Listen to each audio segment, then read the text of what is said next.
Halo sahabat pembelajar, kembali lagi dengan saya Asino Priadi, masih di seri Merakit Personal Komputer. Kali ini, saya akan membahas lanjutan dari video sebelumnya, yaitu mengenai port pada hardware. Nah, kalau kemarin kita membahas port pada motherboard, nah kali ini kita akan membahas port pada beberapa hardware yang lainnya. Oke, yang pertama yang akan saya bahas adalah port pada power supply. Nah, power supply itu berfungsi untuk membagi arus ke semua komponen personal komputer. Jadi, nyawa dari personal komputer salah satunya adalah arus ini. Pak, emang kenapa Pak kalau kita menggunakan 22 volt yang dari PLN?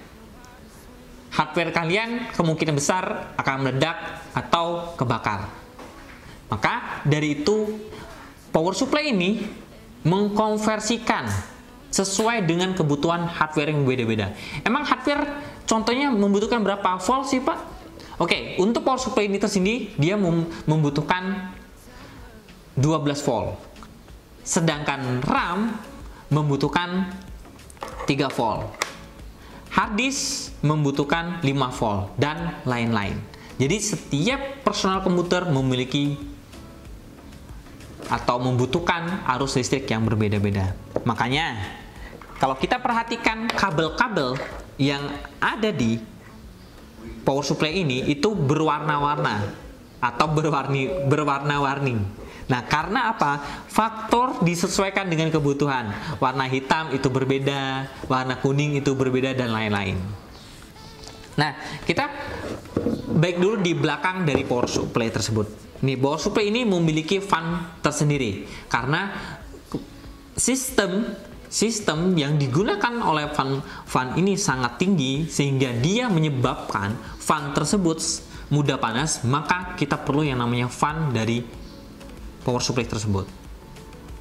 Yang kedua ada port power input dan output.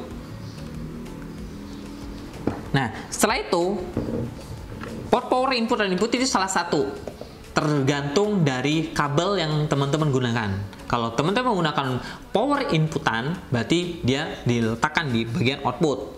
Sedangkan kalau modelnya kabel power tersebut adalah output, maka diletakkan pada input.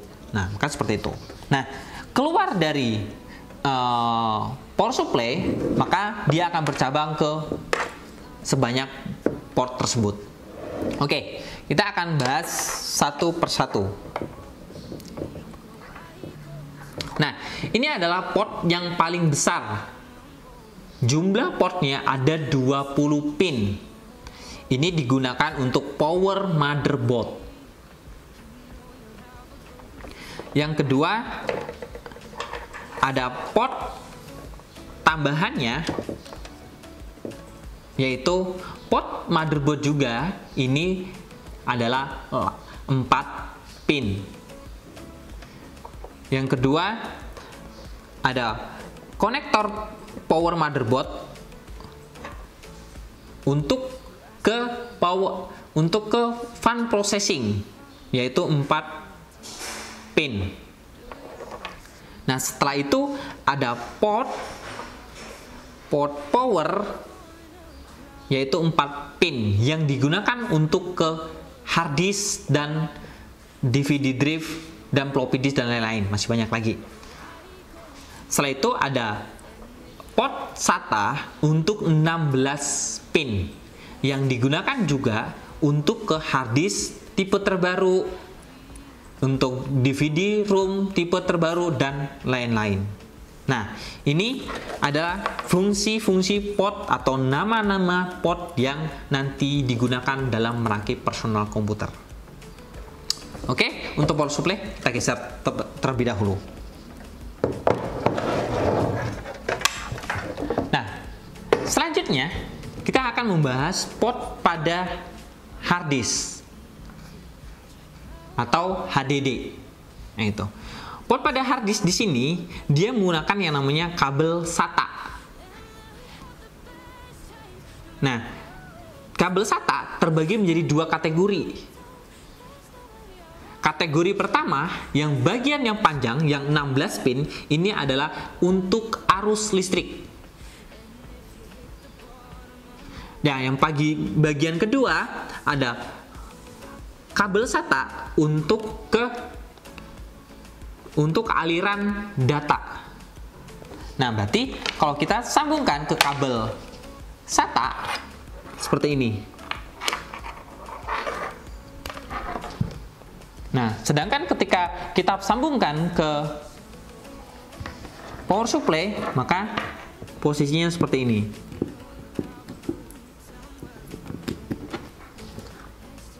Nah, ini maka hard disk ini sudah memiliki arus data dan arus listrik. Pak, arus data itu maksudnya gimana? Oke, kemarin sudah sempat saya jelaskan mengenai input, output, proses. Ketika kita melakukan inputan, sebelum diproses atau sebelum di output, maka kita harus lakukan terlebih dahulu verifikasi atau penyimpanan data. Misalnya kita membuka aplikasi Word, kita mengetikkan surat. Setelah itu kita simpan kemana? Ke hard disk ini. Ya, jadi kesimpan ke hard disk melalui kabel SATA tersebut dan port SATA tersebut, maka data akan tersimpan. Nah, yang selanjutnya hardware mengenai fun processing. Nah, untuk fun processing ini jelas dia berfungsi untuk mendinginkan atau menjaga temperatur suhu pada prosesor. Jadi dia fungsinya untuk menjaga suhu, yaitu ya, bukan mendinginkan, ya, menjaga suhu dari prosesor untuk stabil. Nah, port yang digunakan adalah 4 port yang tentunya posisi dari motherboard itu diletakkan di sebelah sini. Seperti ini. Oke, kita lepas dulu. Ini aja. Nah, selanjutnya ada yang namanya VGA card. Di sini ada port HDMI, port VGA, dan ini port terbarunya kayak gitu. Nah, HDMI terkadang kan monitor enggak tok menggunakan jenis port VGA, tapi ada yang menggunakan HDMI, maka dia dibutuhkan. Nah, setelah itu